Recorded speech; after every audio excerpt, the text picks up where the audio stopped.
Assalamu alaikum wa rahmatullahi wa barakatuh. The Prophet of Allah told us that the best of actions that we could do, the best of ways that we could lead our lives in the latter day, is to await the return, await the relief from the difficulties. And so intidar has become a trait of the believer. It becomes a way that we lead our lives. It becomes a way that we organize all of our activities. It becomes a way that we plan and prepare for the future. When Imams were asked, what do you mean that the Shia should be waiting for the Imam? They said that that is the way, this active waiting, where you're doing something, where you're actively involved in trying to get things ready. And so let me just mention two very brief responsibilities of how do we actually prepare that groundwork to be in this active state. And there are a lot of things. There's a book you can refer to online called The Last Luminary and Ways to Delve into the Light. It contains 80 responsibilities that we have to the Imam. You can go to alislam.org and download the book for free. It's available online. And it gives us 80 practical tips that you and I have to the Imam. And you know, when you look at the book and you'll read, and if you go over it, you'll see that most of the things in this book are things that you and I already do. Because there are things that we already do, the only thing I ask for us to do is change our intention. So if a chapter says, for example, helping out a fellow believer is a way to help the Imam, when you help somebody out, all you do is change your intention. Allah, I'm doing this because I read in this book that it's a way to help in the return of the Imam is to help my community. Change your intention and you change why you're doing a certain action. Change the reward, you change your outlook, and you change your role in the movement of the 12th Imam. This example of the hadith tells us that if you want to be in the companions of the 12th Imam, that you should wait for the Imam and perform all of the actions we do with piety, with taqwa. Right? To do all of our actions in the best possible way. Have the best etiquette, have the best form and shape when we do anything. You know how important this is to do everything properly? You know, when we go to work and we're on a contract, we're on a project, we make sure we do everything because we know, one wrong line of code can affect us by millions of dollars maybe. It can make and break a company, for example. And so in our life, we are so meticulous, and that's very good. But when it comes to religion as well, we have to be so meticulous to the point where even when Rasulullah was digging a grave, when his son Ibrahim passed away, the Prophet, they didn't have tractors and all this machinery. He was digging the grave with his bare hands, a father, Rasulullah. The Sahaba come to Rasulullah, they say, "Oh Prophet of God, you're digging the grave. What's the big deal? If it's a bit big or a bit narrow, a bit at an angle, it's a bit of a slope, don't worry about it, it's a grave, who cares?" And he said, no, that even when a believer digs a grave, they do that in the best possible way. They're meticulous to everything that they do in their lives. Digging a grave isn't just, it's something we might not do because we don't live in that society. But the point is that every aspect of our lives, religious or otherwise, whether it's in the center, whether it's at work, it's at school, it's at home, we should never cut corners. And especially when it comes to religion, we should never cut corners and say, well, I can do it cheaper like this, I can do it like that, I can jump through a few loopholes and get things done. No, as the hadith tells us, preparing for the Advent means you do every action with taqwa, with knowing that Allah is witness, with knowing that Allah is judging the actions as well as the actor. And so when we look at every act in Islam like that, we realize that everything will be graded and judged by Allah. The simplest of mundane activities, digging a grave, planting a tree, for example. All of these things, if done with the intention and we formulate it in the best possible way, it has an effect. Right? It's not just for that act, it goes on in life that we realize the importance of doing everything with care and in diligence and importance. And so as the hadith says that when we do any action to fulfill this, and that this becomes one of the ways to prepare for the return of our 12th Imam. And just the second one, and I'll end with this, is these gatherings. As I said, that these majalis we have, they're not a tradition.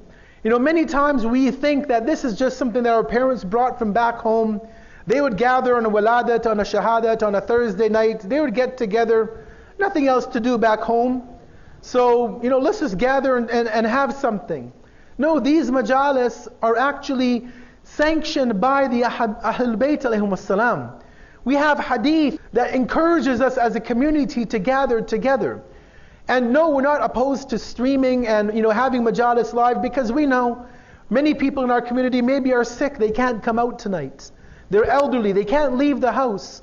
Or you have young children and it's difficult to leave the house with young children. So we're not saying that you have to be at the center. No, there's a time and a place for the technology, and we have to make use of it, as we do very frequently in this center, which is great, that we can have encouragement and we can have participation from many different ways.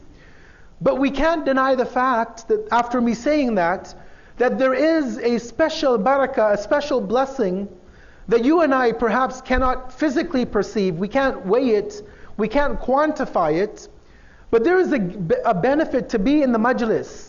Just being together, sitting, it is a experience that is loved by the Ahlul Bayt, that is loved by Allah. This hadith comes to us from our sixth Imam, Imam Ja'far as-Sadiq alayhi salatu wassalam. And he asked a companion of his, he says that, do you sit and just talk about us, the Ahlul Bayt, about our teachings, about Islam, about the religion of Allah? You have little private gatherings, majalis. Obviously at the time of the Imams, it was not like you and I today. At the time of the Imams, you couldn't have majlis like this. And even today, in many countries in the world, if you go to some countries in the Middle East, and even in other countries in the Far East, it's illegal to have such majalis. You can't gather. Or if you can gather, you have to have a written permission from the government to have a majlis.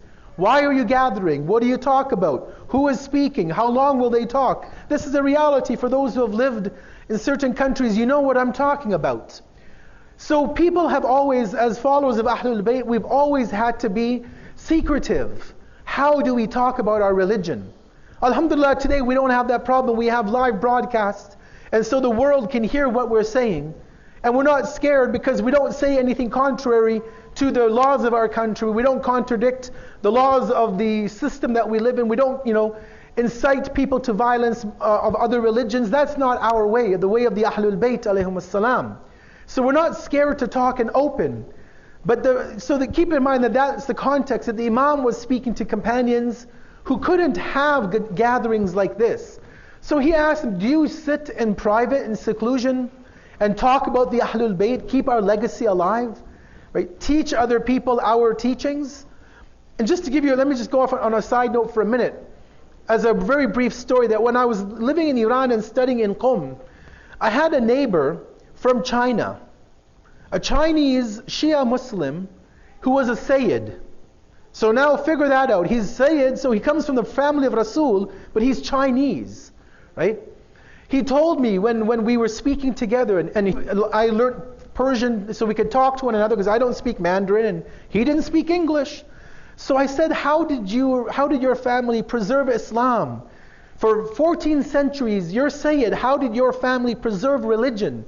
When especially in the last whatever years, communist China has put such a clamp down on Islam, on religion, but Muslims on a whole. And literally he told me that when his father wanted to teach him how to pray namaz or how to read Quran, literally he was in a closet. Like a little bathroom closet, a little closet where we put our shoes and coats. His father would put him in that closet so the neighbors wouldn't hear what was happening. Because even if your neighbor was a Muslim, and they found that you were teaching Islam to your children, which was outside of the government-sponsored religion, you would be gone, you wouldn't be seen the next day.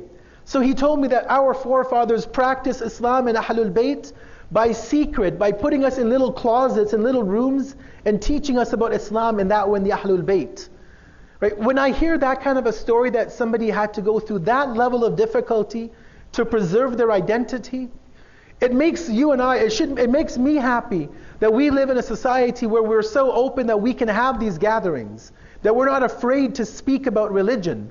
But there are countries today that people live like this, where you can't openly even have a Muslim name. Many countries are banning even Muslim names today.